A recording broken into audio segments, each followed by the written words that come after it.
ние се уште имаме ситуации каде што прво самата област, и јас сум и против тоа дека луѓето се ресурс и се капитал.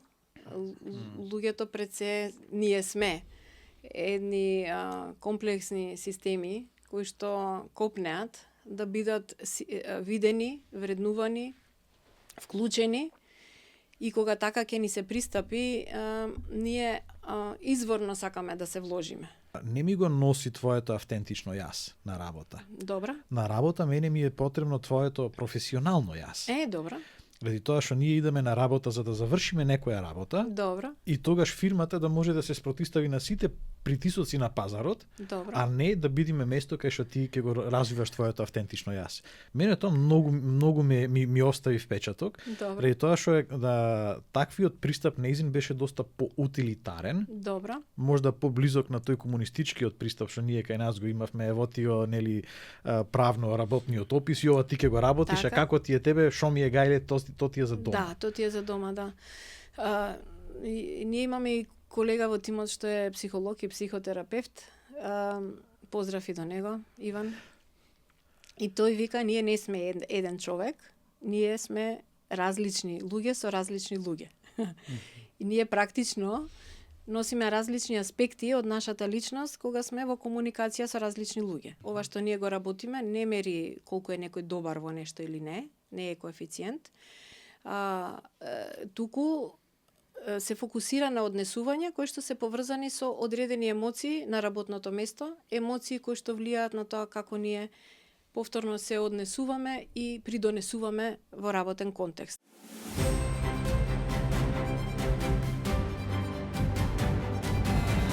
Добро утро, Филип. Ајде, Игор, добро утро и на тебе. Како се? Добро е, одлично сум денеска. Ти? Супер. Јас сум малку разочаран што не фати дожд. Да, денеска заврна малку, ама и тоа е убаво па да се промени малце вегетацијата, веројатно. Така, да живне малку природа. Јас засадив дома, купив многу коренчиња, јаготки да ти кажам, и ги засадив по сакси и се радуваме сега секој ден, секој втор ден има по една јаготка и ептен се радуваме со децата. По јаготка за јадење? Да, јаготки за јадење. Кога стигна да ги посадиш? Па нема, во една обична саксија, само ги боцкаш земја и тоа е тоа. Океј, супер. Да пробаш. Донеси, па Ке донеси донесам да кога ќе пораснат. Супер. А денеска имаме интересна гостинка. Ти подобро ја знаеш, ама ние вака неофицијално си направивме веќе малку муабет и едва чекам да се нурниме во тој муабет подобро, ама пред да го почнеме, мислам дека е сходно една најава. Така, да. Денеска е Наташа Ивановска со нас.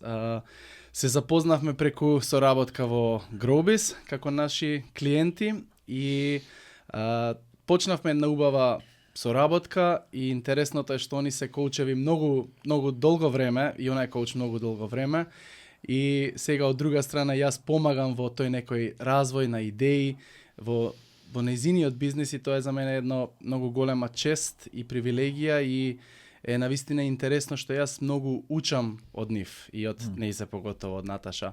Но сега поише ќе збориме и за ти да ја запознаеш и другите да ја запознаат Наташа Ивановска. Повеќе од 25 години искуство, почнува со нешто слично кое што ти го работиш, нели, во маркетинг и во пиар, но се префрлаш во еден сегмент каде што е многу битен за една компанија. Веројатно во времето кога почнуваше, луѓето тоа и го изоставувале, тоа е човечкиот фактор или луѓето во таа компанија. И сега навистина си многу активна во тоа поле, со многу големи компании соработуваш, помагаш да го видат потенцијалот на луѓето и самите луѓе нели да го видат потенцијалот и да пораснат како компанија во тој аспект.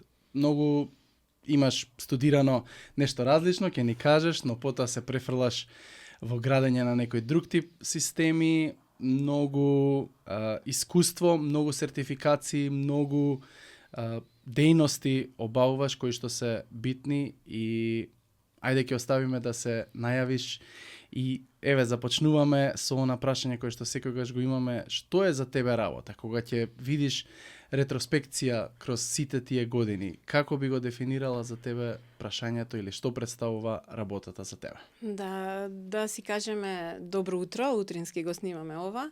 да се заблагодарам на поканата и навистина ми е задоволство да бидам ваш гостин и вака да си помуабетиме. Од каде да почнам работата, многу често ова го среќавам и во секојдневната комуникација со клиентите.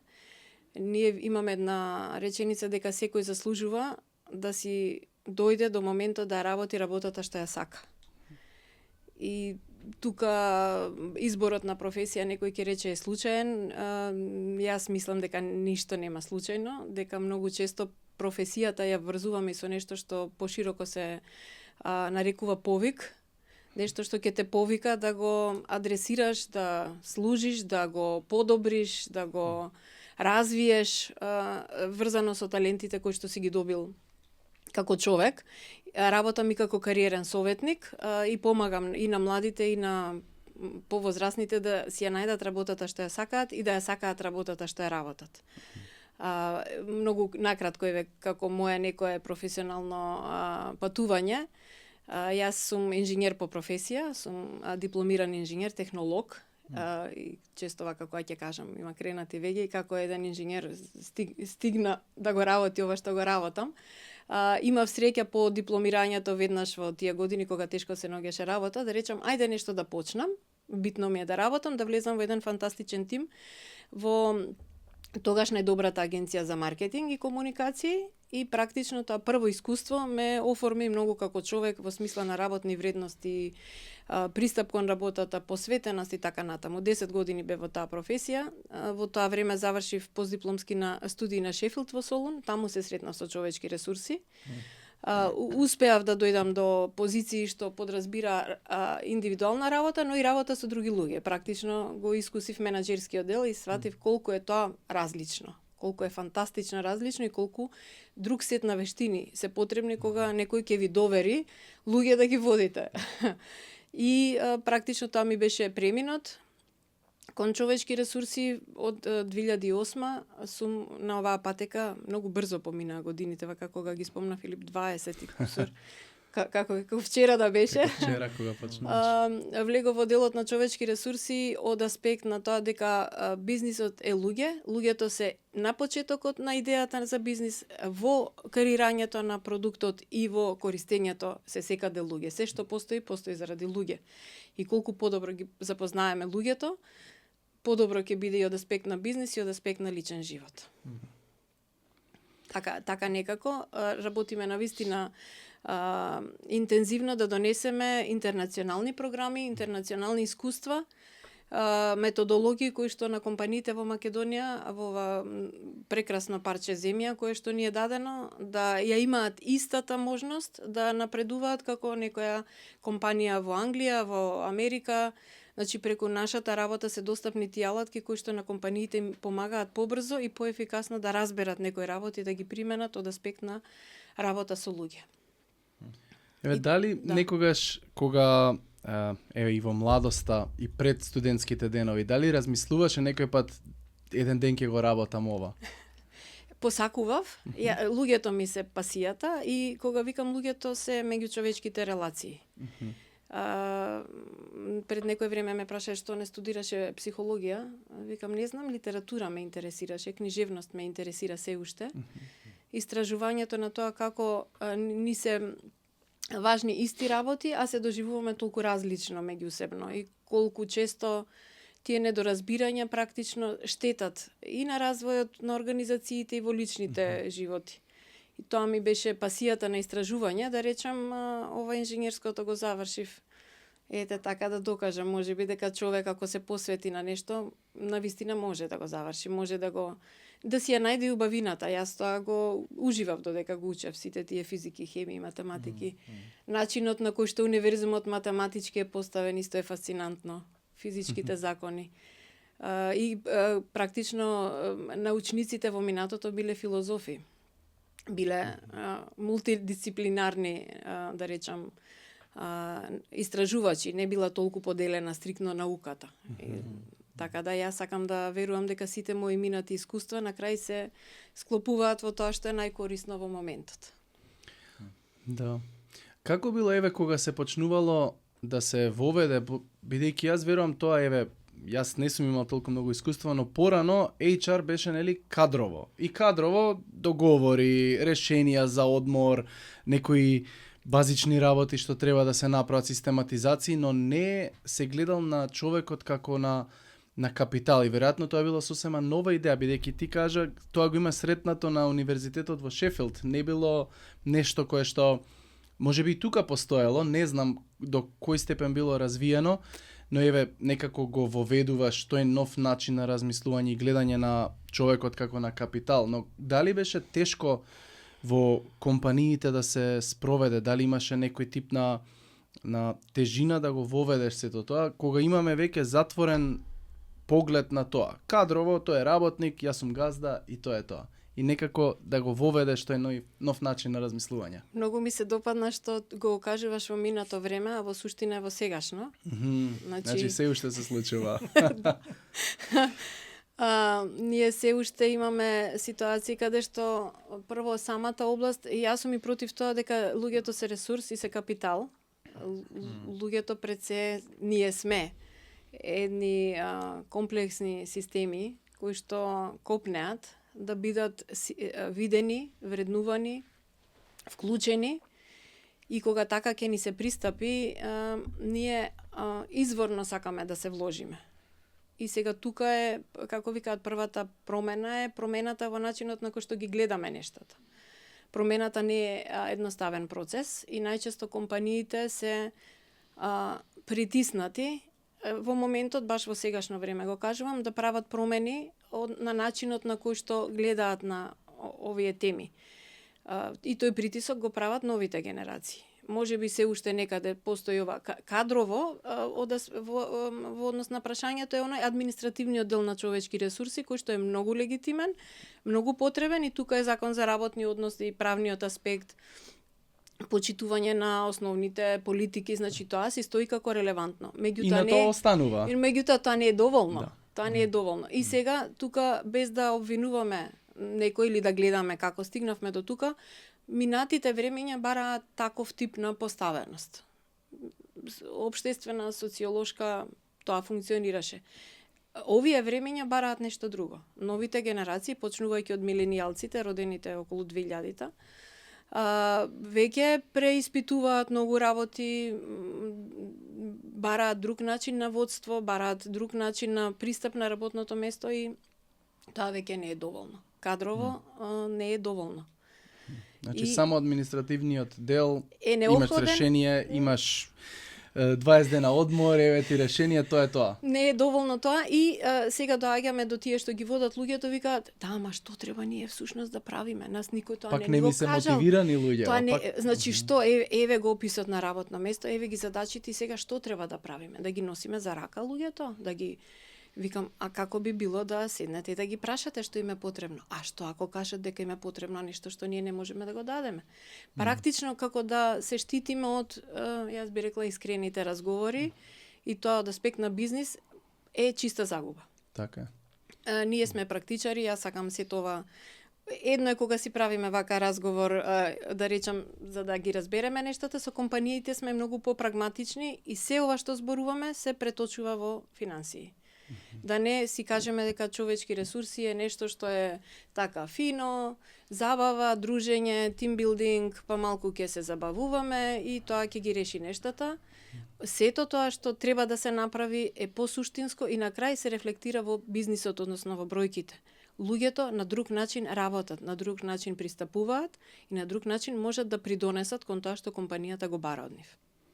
Едно време имаше многу голем бум во академии за HR, во курсеви, и многу луѓе знам кои што се префрлија и го поидоа, тргнаа по тие води, по тие патишта, но едноставно ако го немаш, како што го кажа ти на почетокот, од секој пат те интересирале меѓучовечките релации, односите со луѓето. И сега јас ако не сакам со луѓе да работам, ама ќе одам во HR академија, зашто добри пари има, добро се заработува, а ако тебе во срцето не ти е стварно да ги разбереш двете страни и да можеш да помогнеш на двете страни, како тогаш да се одлучам да отидам на некоја од тие, еве да се пренасочам во сето тоа, бидејќи ти рече ти работиш и како кариерен советник, да. нели?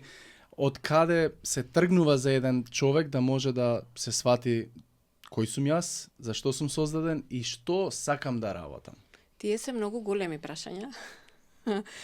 Јас би рекла среќен е тој што барем еднаш се ги поставил прашањата. Значи се трга од тоа да си го поставиме тоа прашање, да не ги земеме како да речам здраво за готово деновите што тука ни се дадени, да не одиме така како низ магла во денот.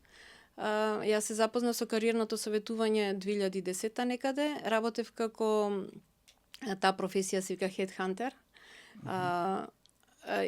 Допирав до вработени на повисоки позиции да им понудам директно понуда за позиции што не беа огласени. Бев директор на една интернационална headhunting компанија. И луѓето прашува, како јас да знам дека оваа понуда е добра за мене, како да знам дека ова треба да го прифатам, и доаѓавме што сакаш ти, како си го замислуваш животот, како сакаш да ти изгледа. И премногу прашања, премалку одговори. Тогаш, како викаме, кога ќе тргнеме по патот, ќе се појави одговорот, се појави една интернационална програма за кариерно советување. Јас ја поминав, целогодишна сертификација е тоа. И практично тука имаме алатки кои што помагаат сите овие прашања на база на само проценка и работа со нас како сесии, човек да си дојде до тоа што суштински го интересира, тука се интересите, што вреднува, што му е важно во работна средина и кој е како личност. Имаме различни алатки, тестови. Значи тука интересите, вредностите и личноста да се склопат во еден, ние викаме препорачани професии во кои што јас ќе се како вика да се пронајдам, ама не можеме да се пронајдеме ако не знаеме што бараме практично. Точно. Значи ако јас математика, сакам да работам со математика, сакам да имам некои други вештини, имам вродени кои што ќе ме насочат и во тој некој склоп, значи ние можеме да речеме, окей, овој тип на работи би одговарале за твојот карактер. Да, тоа е, да речам, баш е како компасот натаму ќе покаже, но за да ја имаш работата што ќе ти даде задоволство и животот вкупно, бара да си ангажиран. И ние работиме на тоа дека работата не е нешто што ти се случува додека ти си гледаш телевизија.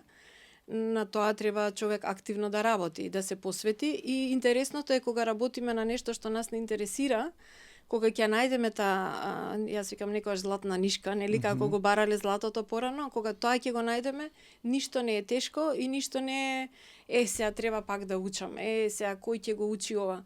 Значи ако го имаме тој момент, веројатно не сме се уште добро фокусирани на тоа што не интересира. И во организацијски аспект ние викаме прашајте ги вработените што би сакале да работат, што би сакале да научат следната година. Некои компании имаат веќе циклуси каде што разговараат со вработените што се очекува од работното место, до каде тој човек стигнат со вештините и што дополнително треба да доразвие.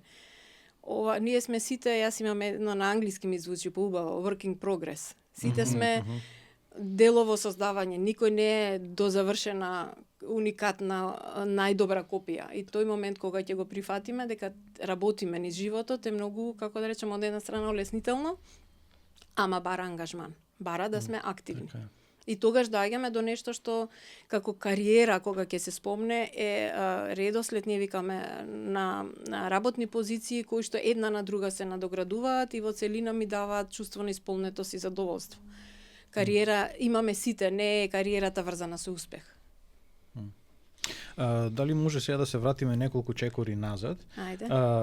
Во тој разговор дека ето имаме некои програми од странство кои што се донесени, кои што знаеме дека во странство функционираат, кој пушбек го имате осетено во разговор со газди на фирми кај што му се нуди ваква програма, кај што газдата на фирмата, нели, како што спомна Филип, еве ти кадрово како фирмата треба да функционира, што уште бараш од мене како газда, нели, како дали газдите се дојдени во ситуација да речат па ова е бизнис, јас го почнав бизнисот за да работам и да соработувам со луѓе за да профитирам, а сега како да ми се бара да ги да вложувам во луѓето за да порастат, да станат нешто кое што не се, А ја никогаш како газда не сум рекол ајде ќе ја отворам фирмата за да му помагам на вработените да растат. Многу убаво.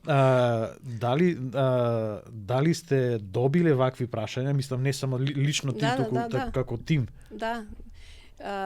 Вака прво би тргнал од зборот газда.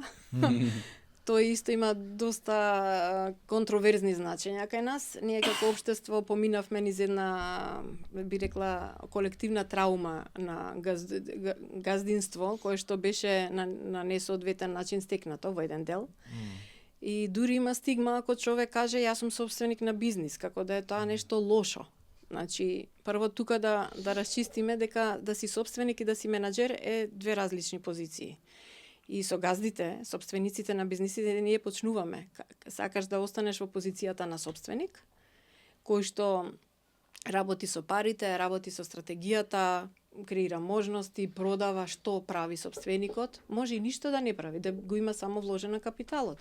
Или сакаш да си во улогата на активен управител, менаџер, кој што работи со ресурсите. И тука првите прашалници се чекај сега, ова се две различни работи, сосема различни.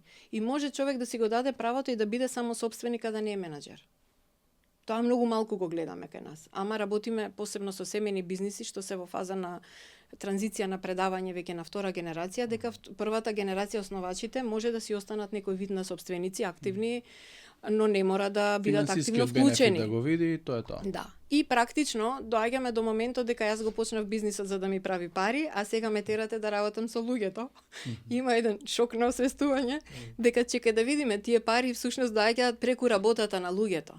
Значи, тие не се невидливи. Дури кога се работи за некој погон некаде, а јас сум во канцеларијата на друго место, парите од таму доаѓаат. Ние се враќаме на прашањето што креира вредност. Каква вредност креирате вие како бизнис? И за кого? Тоа се и овие теми што ги работиме со Growbiz. Значи, ако тоа не ни е јасно, некогаш вредноста е производ, буквално шишен со спакувани, некогаш е услуга, некогаш е емоција, некогаш е чувство. Ама тоа доаѓа преку работа на тимот. Тимот, за да може тоа да го работи, бара ангажман. Луѓето не се да ги ставиме во струја и да работат. И јас викам, ако сме свесни дека треба да набавиме нови машини и дека софтверот на компјутерите треба да има апдейт, како дојдовме до тоа да сметаме дека луѓето без никаква грижа и без никаква инвестиција во нив треба да бидат совршени. И тука доаѓаме до моментот, ова да, некаде држи вода. Мора нешто со луѓето да правиме. Ајде да се вратиме, што е најкорисно да се прави. Ние правиме диагностика, нема еден начин на кој што, ако го направиме ова, и кај вас, и во другите фирми тоа ќе функционира. Значи, дај да видиме кои сте, со какви теми сега се занимавате, развојно вашата организација до каде е стигната, диагностички, и од таму да извадиме што е најоптимално како интервенција за да даде најдобар резултат во насоката кај што сте тргнале. Така некако. Ама сме многу со ова, се уште со прашалници и не е во минато време. Се уште сме на тоа што со луѓето, како... сега, бидејќи тоа е во нашата мисија, мене ова не ме фрустрира и не ми е мака да го повторувам, бидејќи искрено верувам дека натаму одиме и дека компанијеве со кои што сме работеле за 2 години веќе не се истите. И физички не се прошириле, ама тоа не е само тоа целта. Собствениците изгледаат подобро. И тие имаат право да имаат убав живот, да не работат 24 часа, да не ги носат сите проблеми на секаде со нив. Не е лесно ни газда да бидеш. Иако како вработен викам, да ми е мене тоа. Да. Не е така како што изгледа. Ама многу убаво го кажа она, нели, кога зборувате, кога разговарате со некој менаџер, дали го праша работникот што сака. И ние како луѓе, јас ќе те прашам, ама па можеби твојот одговор ме плаши и поубаво нема да те прашам. Ке си тераме, еве ти опис работни задачи, еве ти столче, компјутер или ако е друга работа, еве ти погон, позиција и не те прашувам, не ме прашуваш и тоа е тоа. Ама колку долго може тој однос така да функционира ако ние не се прашуваме, бидејќи на работното место поминуваме по минимум 8 часа, така таа личност некој пат повеќе ја гледаме и од нашите партнери, сопруги, сопрузи, децата. Значи со таа личност ти мораш да имаш еден убав семеен однос, кога викаат ние сме семејство во една фирма. Што всушност значи тоа? Ајде од тоа ќе Пица во тргнеме. петок. Кога викаат семејство, јас се надоврзувам дека има и различни семејства. Дека тоа не значи Дисфункционални, ништо. Да. Не само што не значи ништо, туку баш скоро читав еден напис кој што викаше ако слушниш дека во фирмата вика ние сме семејство, не влегуве во таа фирма, заради тоа што таа фирма не е свесна колку проблеми има. Да, убав, Интересно. значи се согласувам со овој дел од дека значаен дел од денот и од животот не поминува на ова што се вика работен аспект. И повторно за нас е добро, за секој поединечно лично е добро да има активен однос кон тоа и да бара средина во која што ќе може да се даде себе си на добар начин и убаво да се чувствува. Значи тука има многу теми, јас ќе се вратам на моментот на разговорот. Тоа што го работиме ние во нашите лидерски програми е моментот на креирање на меѓусебна доверба. И некако довербата како и верба едни во други е како една тема од која што се бега и никој никому не верува и најдобро е да не си веруваме зашто имаме различни минати искуства, лоши секакви и на крај доаѓаме со веднаш со некој исчекување дека ќе биде нешто како што не треба. Ако го прашаме вработениот и тој ни каже дека од 5 работи не е задоволен, и од каде ќе тргнеме? Ние имаме алатки кои што покажуваат колку се ангажирани вработените, како се чувствуваат на работното место. Не, ние си знаеме тоа, не. Окей, како во секоја фирма. Супер, се одлични. И јас често викам тоа е како да се плашиме да одиме да направиме крвна слика. Да. Крвната слика не ја менува состојбата. Состојбата си постои веќе. Тоа што ќе го видиме како истражување на хартија, тоа не или нема да го видиме, не значи дека не постои. Значи да тргнеме од креирањето на автентични, реални разговори и да ги сослушаме луѓето без ветување, значи ни сопственикот, ни менаџерот, ни газдата не е магионичар и нема магично стапче, нити бунар со пари, да нели ако вработениот каже јас сакам ова, ние да му речеме аха, добро. Но ако креираме диалог во кој што ќе го прашаме вработениот како ти стигна на ова работно место. Ајде раскажи ми за тебе, кој си ти, што те еве како вие што ме прашавте мене, што те донесе, ме интересираш како човек.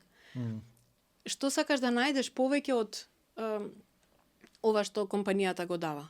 Ако реално си го запознаеме тимот, овие теми ќе станат нешто што секојдневно ќе го разменуваме, а нема да биде еднаш, вика, ние разговараме еднаш во 6 месеци седнуваме и си даваме фидбек.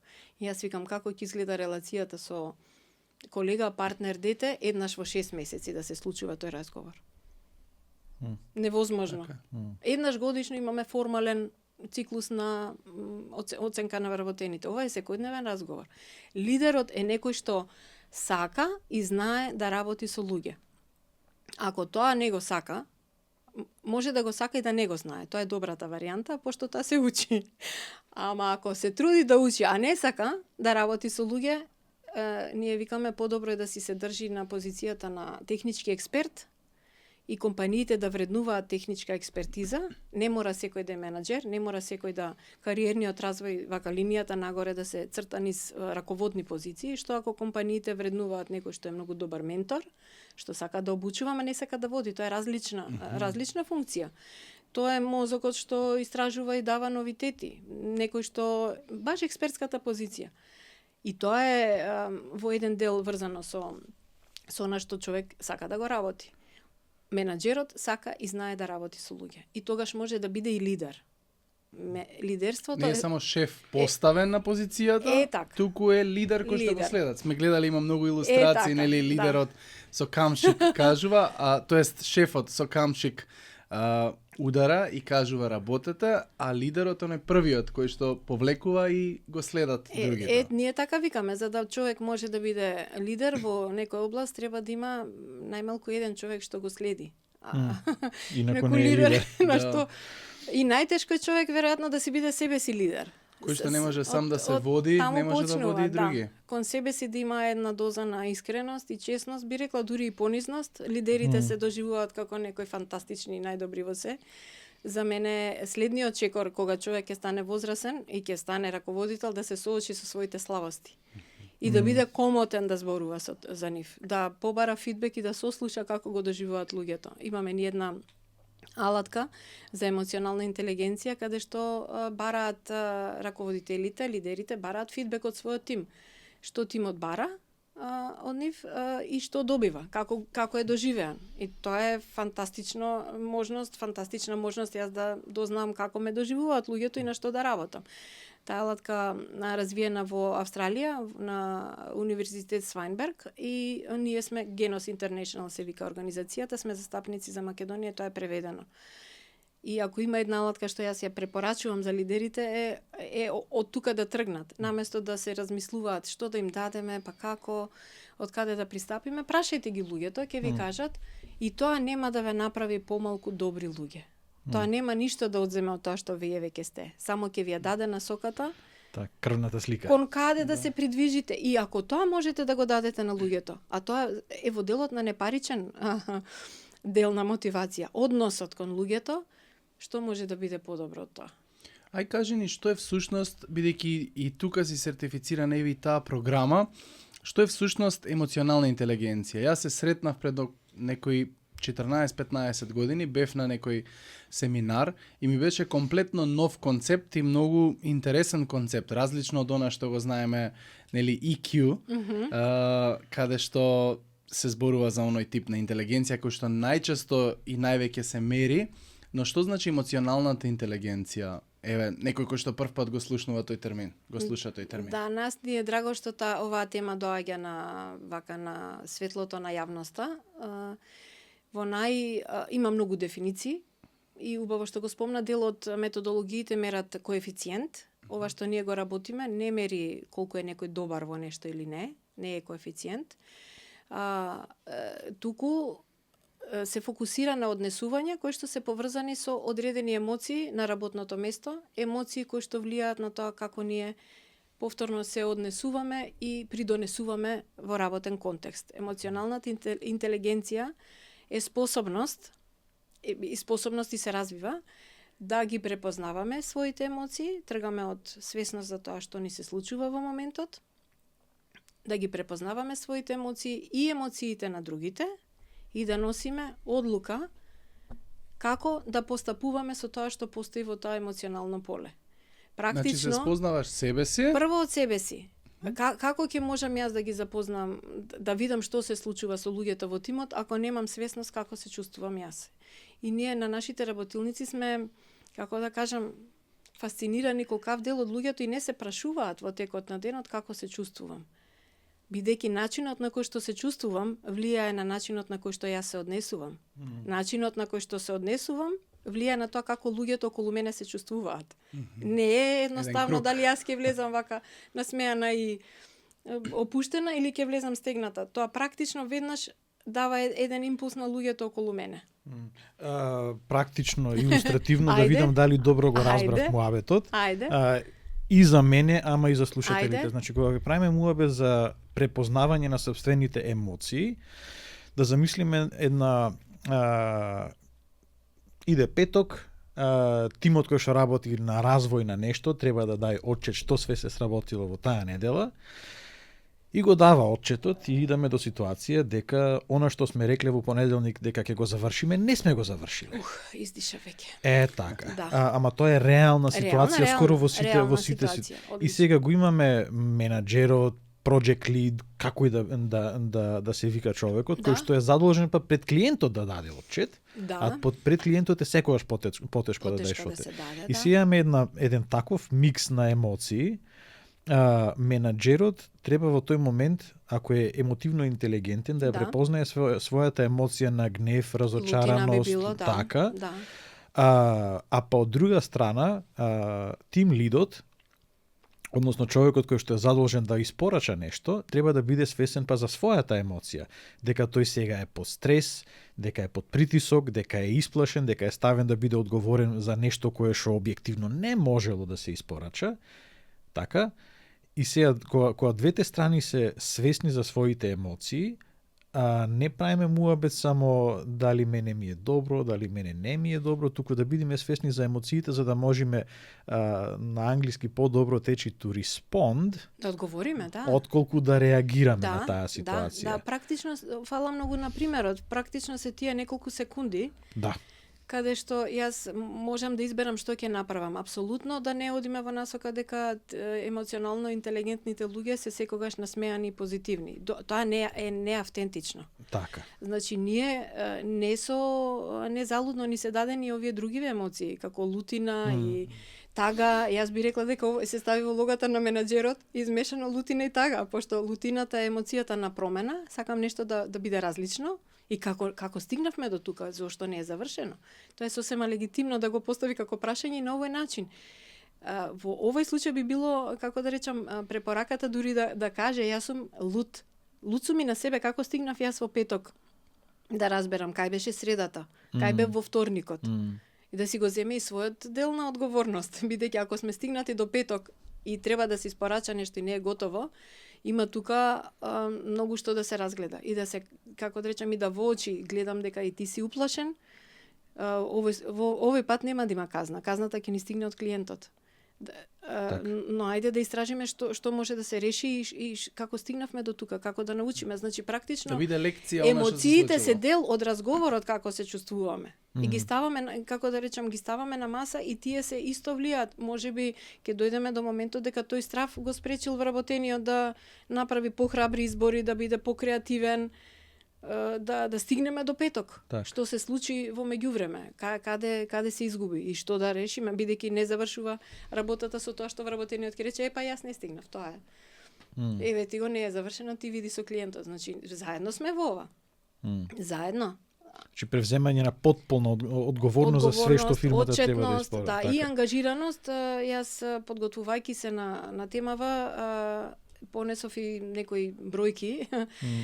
Галуп прави истражувања на овие теми, практично на кој начин емоциите и емоционалната состојба на вработениот се ефектуираат врз нивната ангажираност и квалитетот. И се да замислиме дека овој вработен бил со повисоко ниво на ангажираност, бил активен кон својата задача и 3 пати ќе дошол кај мене како менаџер и ќе речел, ама ние овде заглавивме. Ама ова јас го гледам дека ми даваш уште една задача, ова ни е за петок, чисто да се потврдиме. Има потенцијал да задоцниме, да не биде како што треба. Сосема сценариото може да изгледа различно. Ако сме во улога јас против или ова е моја, а тоа е твое, многу е веројатно да доаѓаат такви ситуации. Само малку појаснување, мислам ние што работиме со странски фирми знаеме кој е Галуп. Добро, Галуп е водечка истражувачка агенција, на различни области истражуваат, да речеме еден вид на авторитет, независни истражувања прават глобални. И ние ги користиме за да ги подкрепиме нашите тези, бидејќи често викат, абе добро, вие од HR све вие со луѓето многу сте така. Каме да, Галуп вика преку луѓето бројките кажуваат дека кога вработените се ангажирани и работат, ангажираноста не е само како лична особина, туку вика ангажираноста на вработените е нивна вклученост и ентузијазам да работат својата работа и да придонесуваат во работното место. Значи, да работат со вклученост и ентузијазам. Нешто што не функционира повторно, еве ти 100 денари, за 100 денари да бидеш ти повклучен. Не функционира така. Значи, некаде во внатрешните мотиватори вработените треба да дојдат до тој момент и вика таа емоционална вклученост практично е дел од ова ангажираност како 3 компоненти: емоционална поврзаност, emotional connection, performance impact, да знаат вработените кон што придонесуваат и да се мери, да има мерливост и да добиваат чест фидбек. Нешто што многу често не го добиваме на работното место. Добро, да го ставиме тоа сега пак во пластично во некој пример, во некоја македонска фирма. Ајде. Значи, пример, ето, стариот газда кој што ја направил, ето, спомнавме фабрика, сокчиња, такви работи, дека, значи, правиме муабет за некоја македонска сокара.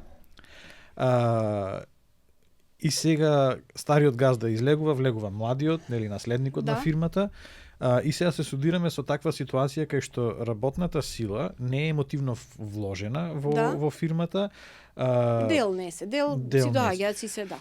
Дали може да ни кажете некој пример, реален пример, за тоа како некоја локална македонска фирма била судрена со ваков проблем на disengaged workforce, на англиски така кажано. Да, неангажирана работна сила. Така. Да. И како преку вашето работење се трансформирала таа ситуација, да после тоа на крајот пример 5 месеци, 6 месеци колку време трае таа програма што имате, кој бил мерливиот импакт?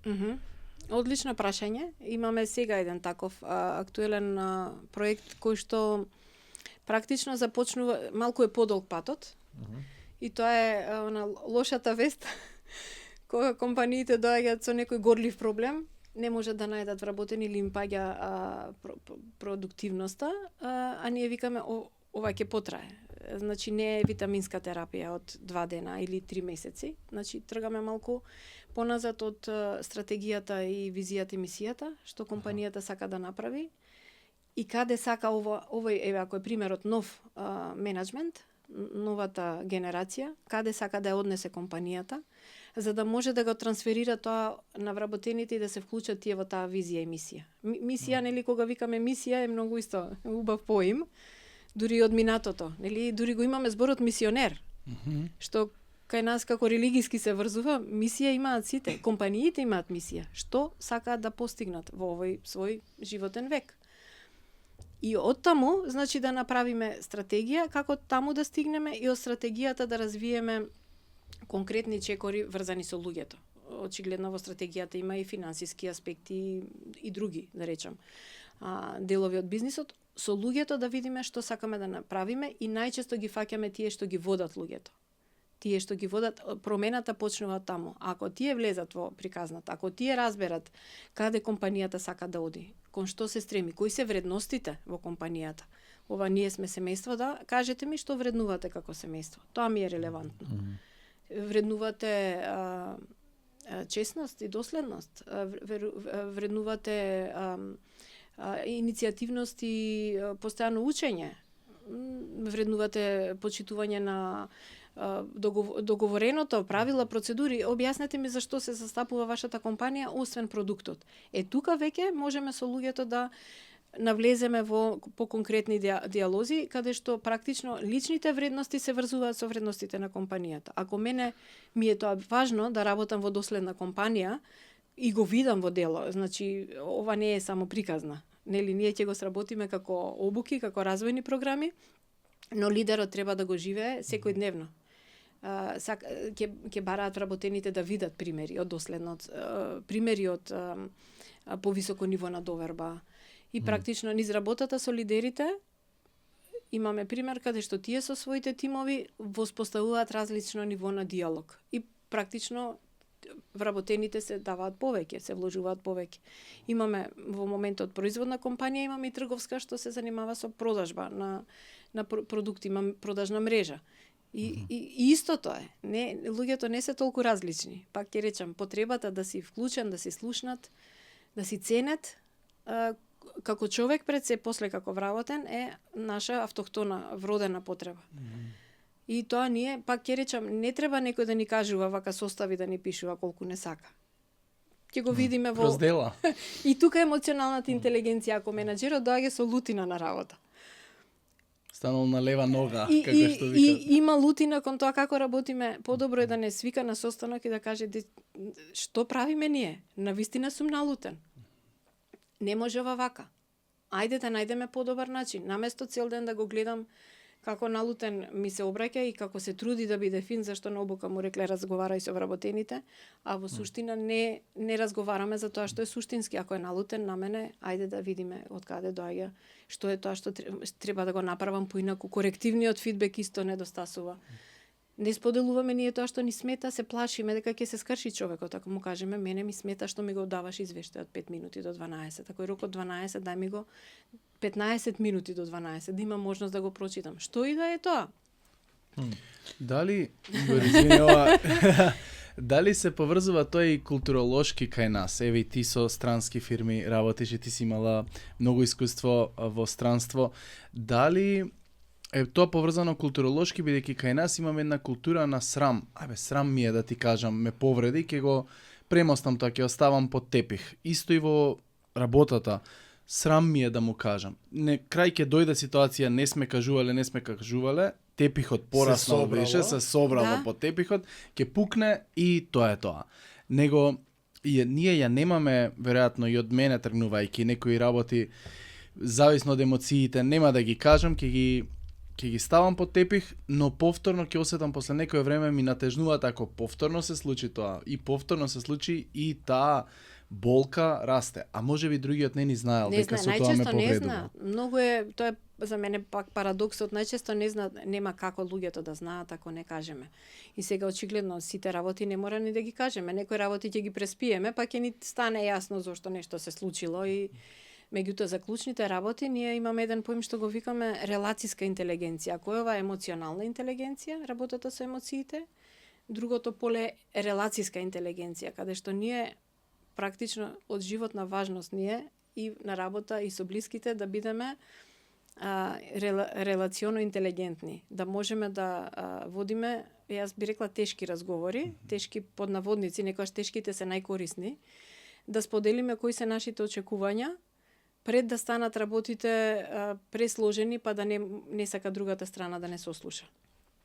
Да споделиме што ни е важно и да кажеме како се чувствуваме, за да може другата страна да види што тоа може да ни го даде. Значи и тука е одлуката, не значи. Кои се очекувањата према другата страна? Да, и другата страна да има легитимно право да рече добро, ти очекуваш од мене, ова ќе ми е многу тешко. Ќе се обидам, нас само тоа ни е доволно. Не очекуваме некој преку ноќ да се промени со тоа што сме кажале ние дека нешто ни смета.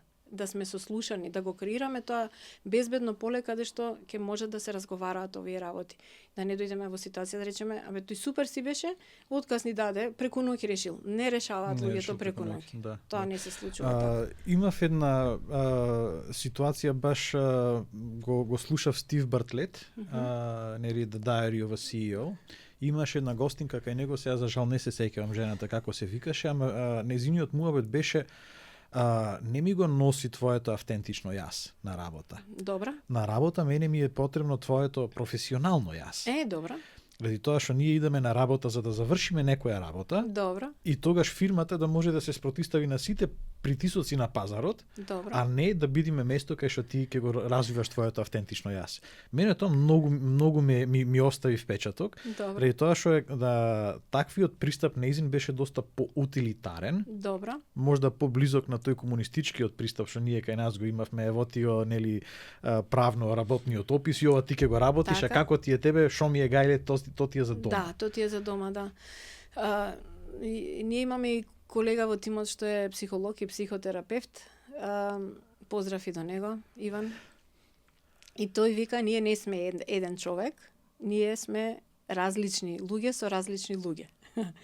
И ние практично носиме различни аспекти од нашата личност кога сме во комуникација со различни луѓе. Овој разговор ќе изгледаше сосема различно ако од другата страна имаше други луѓе. Вие го креирате разговорот, го креираме заедно. Практично што значи тоа? Вработениот ќе го донесе на работно место она кое што неговиот претпоставен ќе го поттикне.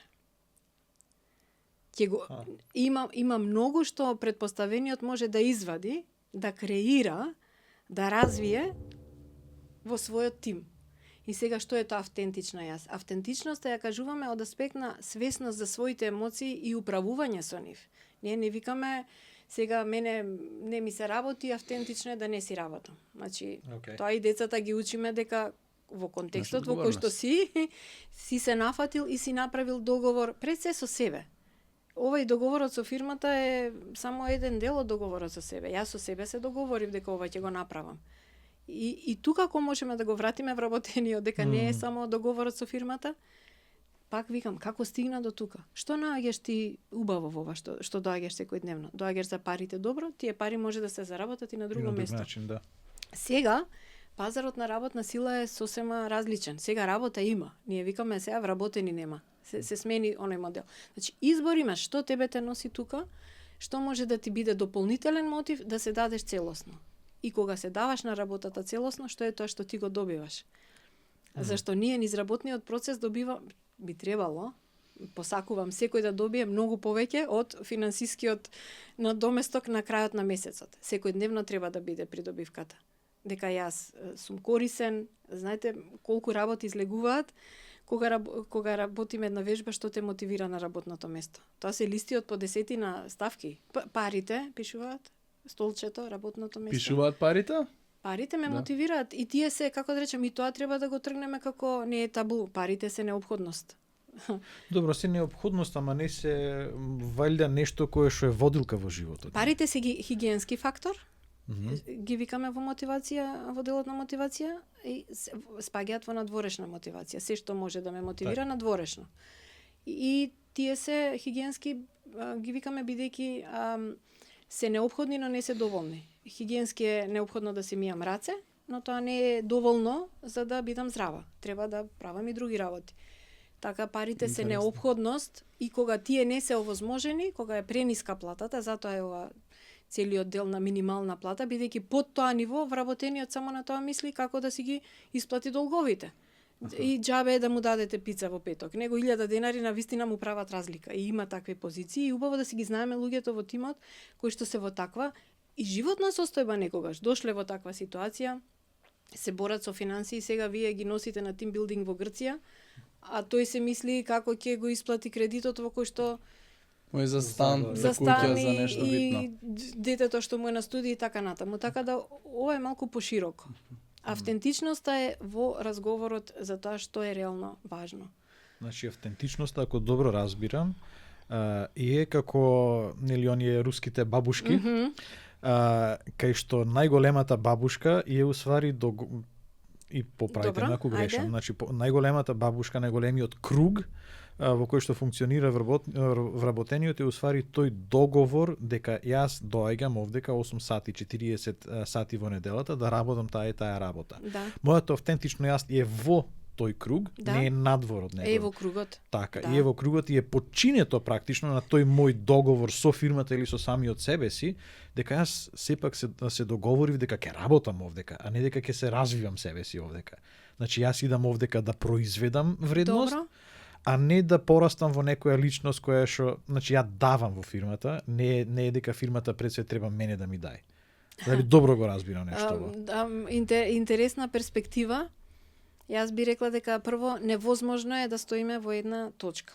Би тргнал од развојниот момент. Значи на било која позиција првото нешто што ние го советуваме е да зборуваме за развој.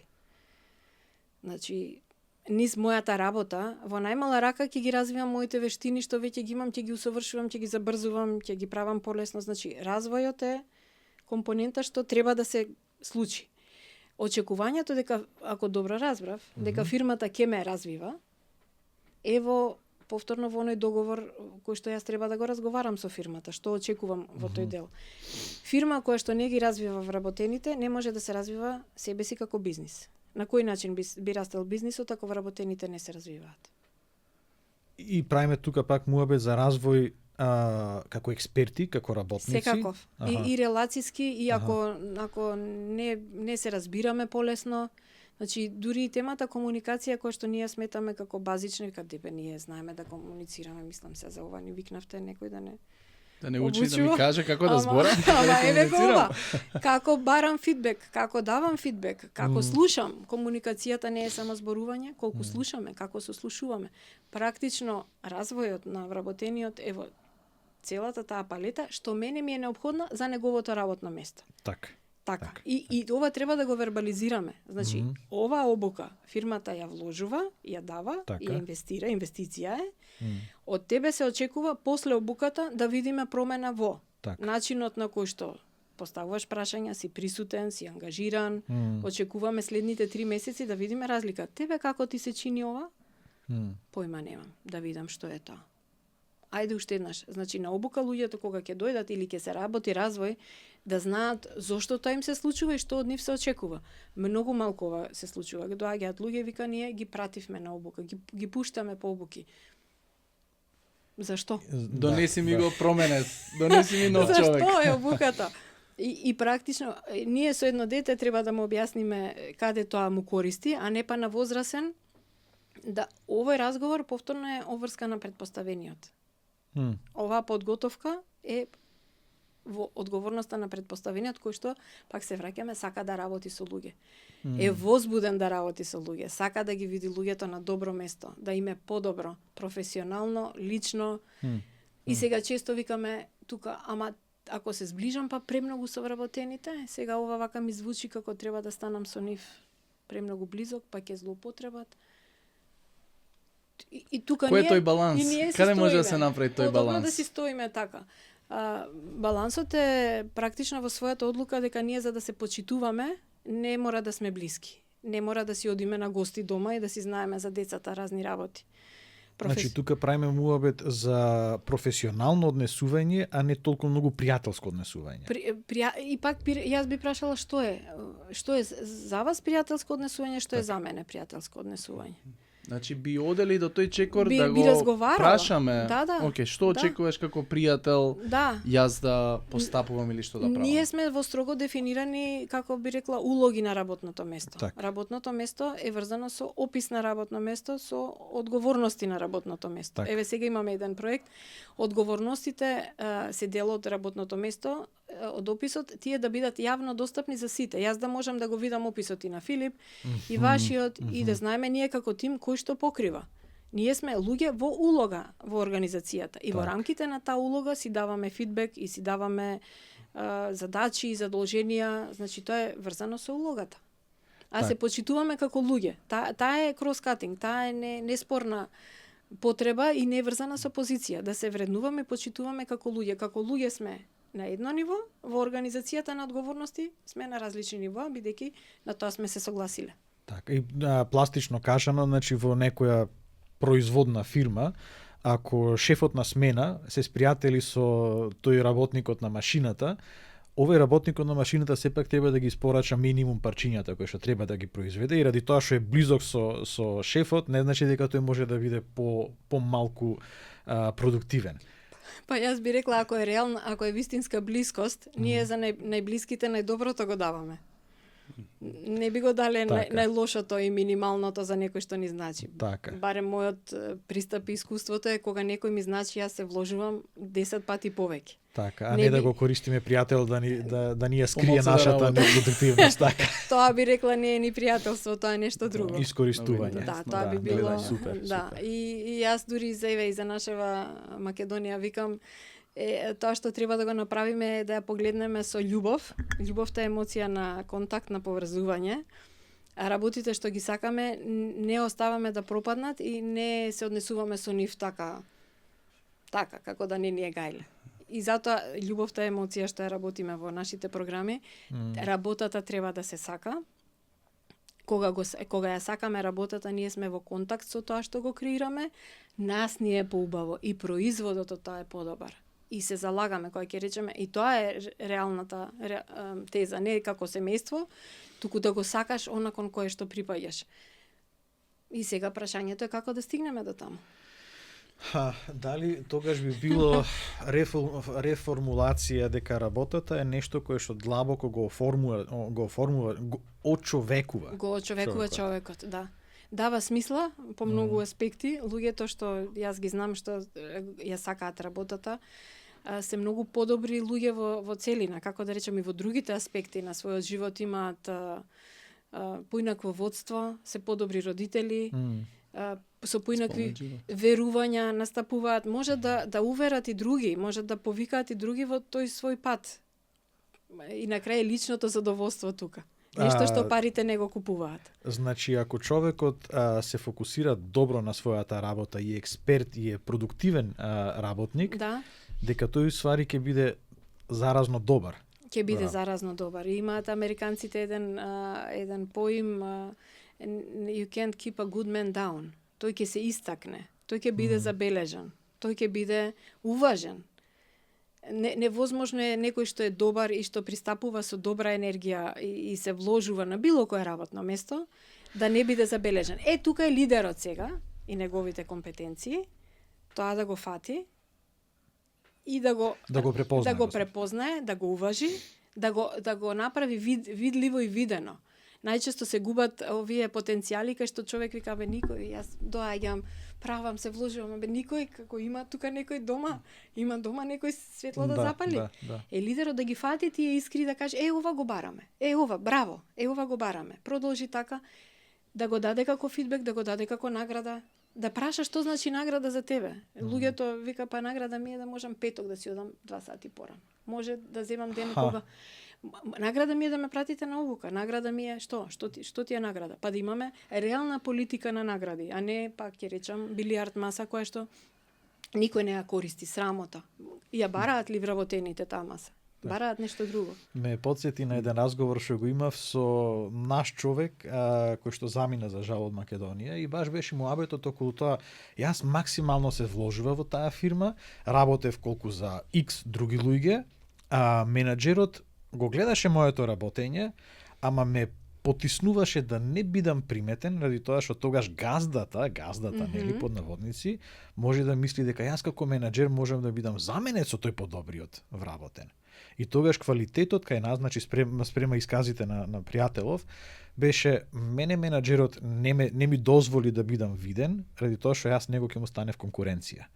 И немајки како да растам јас во таа фирма, заминав. За жал има и такви примери.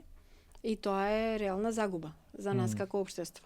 Затоа ние силно веруваме дека промената почнува од лидерите и од тие што ги водат компаниите. Затоа ја креиравме во консултација со Филип ќе го споделам нашиот проект, како го викаат на англиски Passion Project, кај што навистина со голем ентузијазам ја креиравме програмата Охридска школа за лидери, каде што лидерите, собствениците или тие што се на највисоко ниво ќе дојдат и ќе ги освестат, би рекла, овие концепти. Голем дел од тоа ние го знаеме некаде во нас, само ќе го освестат и ќе добијат практични алатки како ова да го донесат во своите тимови, да највредните, најангажираните бидат пример и бидат ставени во функција да ангажираат и да водат други, да креираме работни средини во кои што младите луѓе, новава прекрасна генерација Z, сака да работи и да остане. Тоа ни е идејата на Охридската школа за лидери. Веќе втора генерација е во крајното патување, 6-месечна програма е, 3 пати во Охрид. Ако некој заслужува да добие таква школа, е Охрид градот на просветителите, градот на учењето, така некако ни таа енергија таму, ако можела писменоста таму да произлезе, можеме и ние да бидеме подобри лидери и во организациите и во личните животи.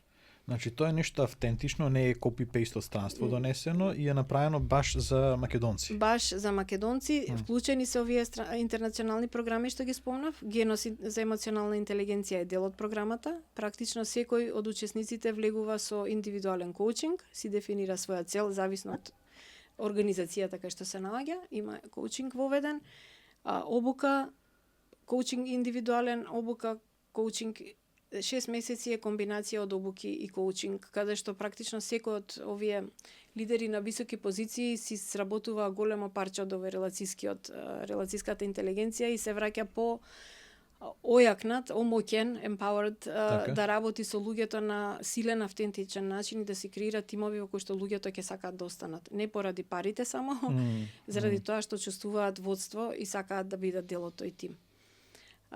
И така ни рекоа, кај најдовте во Охрид тоа да го правите, тоа е многу тешко. Луѓето. И за волја на вистината имаме учесници од Охрид и од Струга во школата и сме во повик од септември за следната група да видиме кој ќе се приклучи и каква ќе ни биде приказната таму. И со мали чекори да ги подобруваме организациите, нема друг начин. Така, значи ова е втората, како што разбрав, генерација завршува, така? Завршува, да. Дали имаш некој пример од првата генерација кој што поминал успешно, каква трансформација е направена во нивната фирма и после за практично сега веќе ќе е трета генерација, кој би бил идеалниот Апликант, да, одлично. Интересно е што во втората генерација имаме учесници од компанија од првата генерација, значи како една препорака дека тоа им беше вредно. Значи едниот колега разговарал со другиот и вика оди во школата. Да, практично. Заразноста веќе почнува тука. Да, и ние дури советуваме од една компанија да дојдат барем двајца за да се бидат партнери во промените. Често јас тоа го искусив кога одев на Шефилд, имав чувство дека ме праќаат на некоја емисија на Марс и се враќам викам луѓе знаете што постоја теорија на мотивација, ме гледаат. Што зборуваш? Значи кога ќе дојдат двајца, тројца од ист тим. Ќе бидат охрабрени. Поинаку можат да се поддржат себе си и во примената. Имавме на прашањето во првата генерација од една компанија дојде 5 учесници, практично целиот менаџмент тим дојде и беа во фаза на превземање на бизнисот од основачите. Дел беа тука деца, дел други менаџери во управувачката структура. И ја поминаа школата и еве сме втора година во соработка со нив, со некои поддршки, кај што реферираат на теми што ги работевме во школата. Од аспект на начинот на кој што делегираме на вработените, како да процениме во тимот какви вработени имаме, од аспект на комуникацијски стилови или скорна зрелост. Практично тие алатки од школата стануваат практична алатка што во секојдневната работа можам да се навратам и да речам чекај, ова што ми се случува сега, веројатно е заради ова и ова би била постапката, наместо да одиме на автопилот и на, така да речам, гаснење на оган постојано, туку можам да застанам малку и да ја земам перспективата и си викаме што би рекле на школата, чекај да се вратиме, веќе тој глас си стои.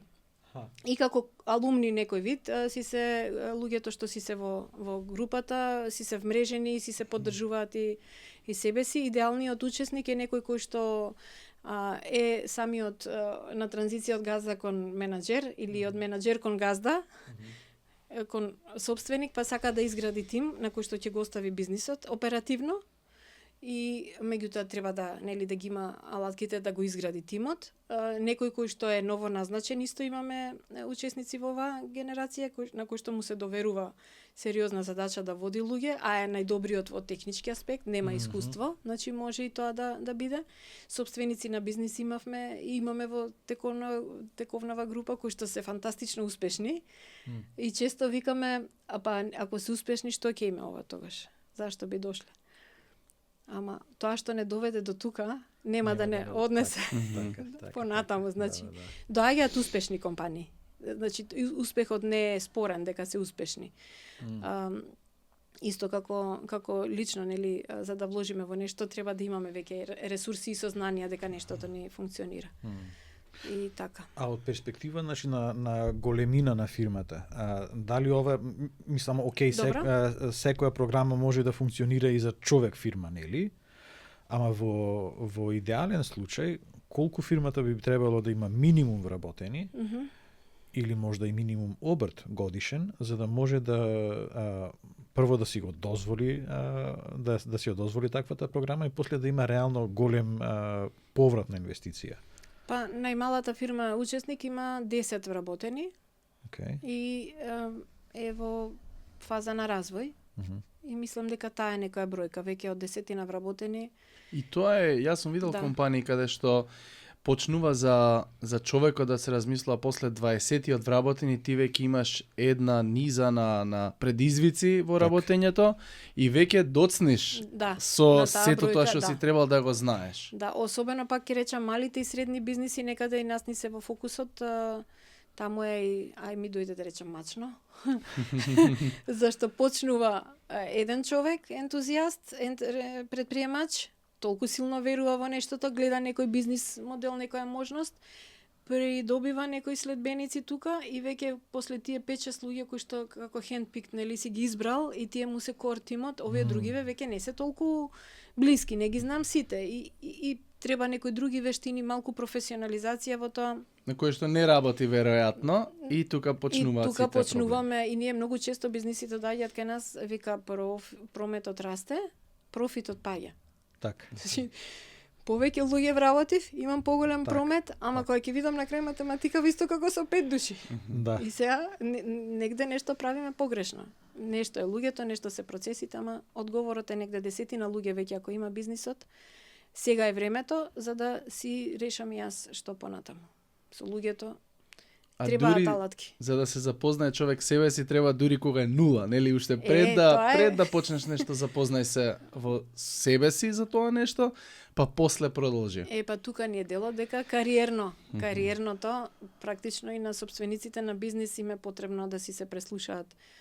Кога викаме кариерно, тек нивната одговорност колкава е, како викаме од визијата на тој што води и од неговата лична желба, зашто и тој е човек и тој сака нешто да реализира. Зависиме и ние што сме во тој систем. Значи ако него не му е јасно, ние другите Да, и тука една приказна размислува во делот на споделувањето на визијата и на тоа. на една од обуките еден учесник ја каже и ме носи вака како мисля колку е моќна. Можеби ја знаете приказната Тадж Махал како бил изграден. Не. Тадж Махал е нели најубавата градба која што е посветена на саканата. Ја изградил тој творецот. И одела градбата многу бавно, многу споро и многу макотрпно. И се заостанувало во плановите на ниво да се откаже градбата. И инвеститорот со денешни зборови ги викнал вработените, тие клучните менаџери и рекол ќе се откажеме. Многу заостануваме, не оди, ова беше невозможен сон. Значи нема да успееме. Кажете им на луѓето до тука стигнавме, тоа е тоа. И еден од менаџерите рекол, можеби вреди да разговарате со еден од вработените. Нешто чудно се случува со него, можеби тој знае нешто што ние не знаеме. И го повикале, вика тој доаѓа наутро прв, работи највредно и последен си оди. Сигурно има а исто го плаќаме. Има нешто што вика што тој или користи или да видиме што е. И го викнале човекот, тој очекувал да биде погубен, зашто како те викнат кај императорот, тоа е.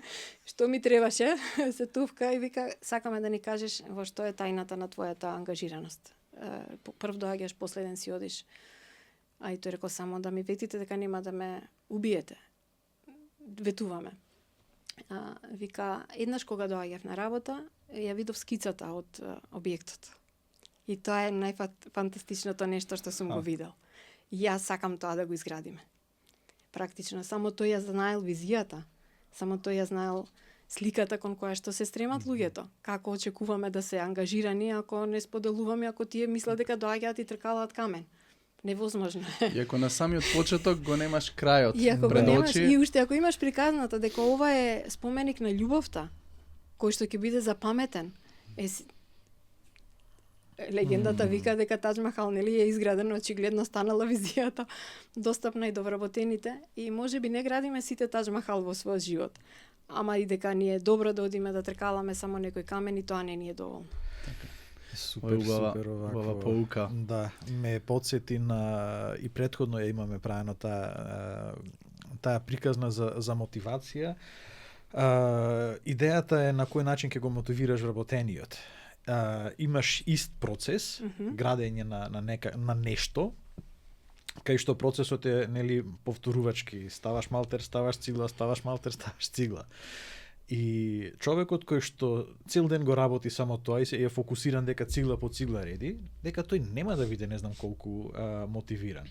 И приказната е дека се оди на некој градилиште, правиме муабе со 3-4 градежници, идат кај едниот кој што е тажен, и го прашува што работиш, па ја цел ден местам цигла по цигла. И е тажен и е за никаде и не е многу продуктивен. Ода кај некој друг кој што е малку повесел и попродуктивен, вика, што правиш ти? Еве, јас градам ѕид. И ода кај третиот кој што е најнасмеан, кој што е најпродуктивен, кој што е онај двигател во тимот и вика, што правиш ти? Јас ја градам куќата на Севишниот. Уствари тоа е нели градење на некоја црква, кај што визијата, крајната цел на едниот мој Да. И ова би рекла една порака и до тие што гледаат, доближете ја вашата слика до вработениот. Кажете зошто сте го почнале ова, како вие сте стигнале до ова. На многу од сопствениците или вработените на повисоки позиции кои ќе речеме овој разговор, јас да седнам со Тимов на иста маса, како уште еднаш да се прашаме. Седни и раскажи ја твојата визија. Ако ти не веруваш во тоа, тука да се задржиме. Зашто голем дел од луѓето што водат самите се борат со некои лични предизвици, сами не се мотивирани, сами се прегорени, сами се некаде. И тие се луѓе, пак ќе речам, јас имам една реченица, лидерството е осамена позиција. Многу осамена. Не дека е на врвот, има таква книга, осамено е на врвот. Врвот е дискутабилна тема, што е врв. Што е врв и за кого што е врв. Осамено од аспект со кого ги споделувам јас моите грижи, со кого моите стравови, јас сум човек, ја гледам сметкава, се мислам платата, чекај долговите, кредитите, исплатата, тоа никој не го гледа. Со кого ти разговараш, од таму да почнеме. И затоа ова извршен коучинг, извршеното кариерно, тоа не е само кариерно советување. Работата со тие што ги креираат политиките е клучна, за да можат надолу работите да бидат како што треба. Ние многу често тргаме од вработените на линија, тука добро имаме фронтлайн, што би се рекло имаме и тука програми, но неопходно е да стигнеме до тие што ги водат за да може тоа да се направи како спрега и да се направи поместувањето на ниво на разбирање и мотивација.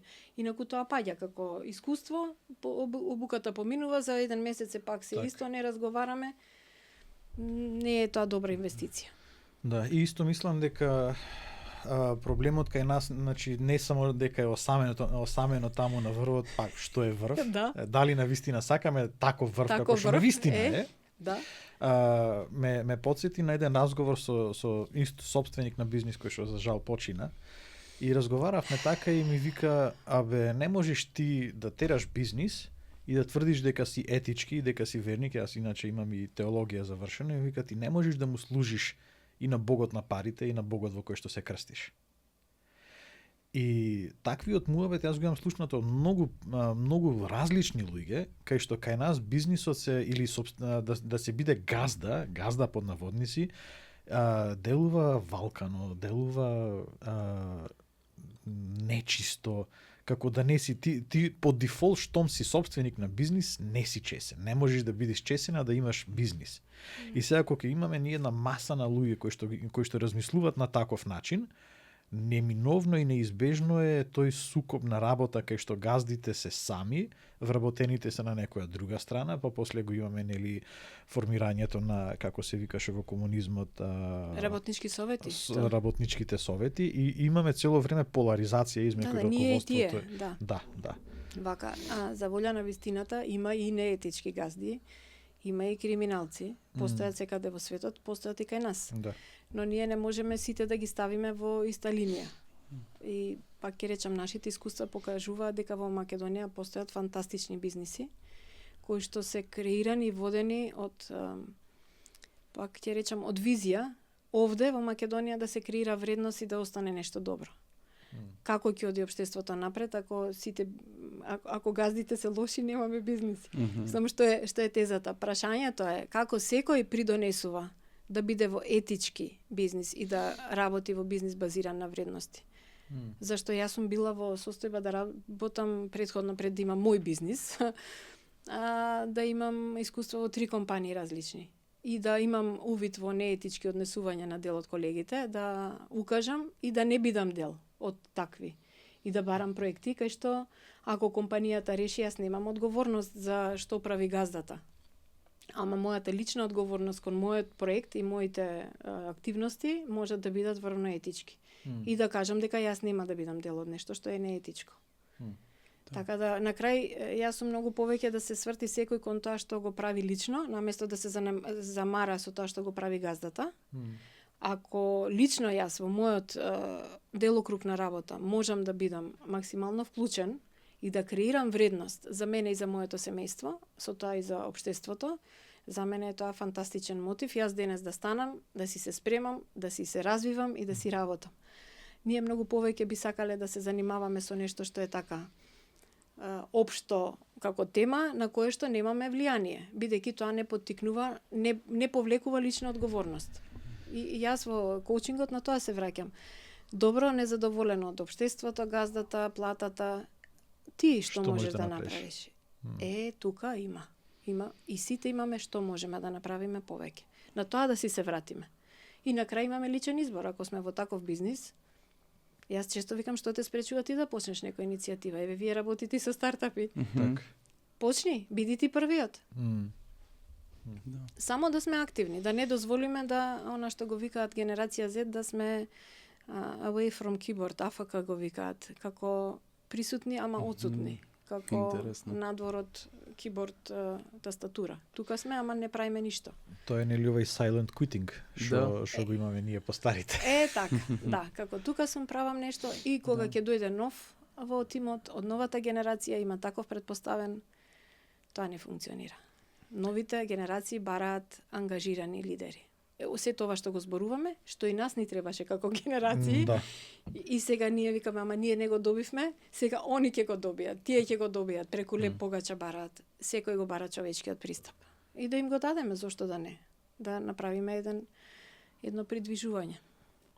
Знам дека сте многу ангажирани, многу клиенти, многу многу работа имате, значи како крајна еве една мисла, што е она што те мотивира да служиш и да бидеш толку и да креираш, не само ќе си ја завршам денеска работата и тоа ми е, него да креираш, да мотивираш, да инспирираш и да буткаш понатаму. Да, ми се допадна овој делот на служење, дури го има и во лидерството како servant leader.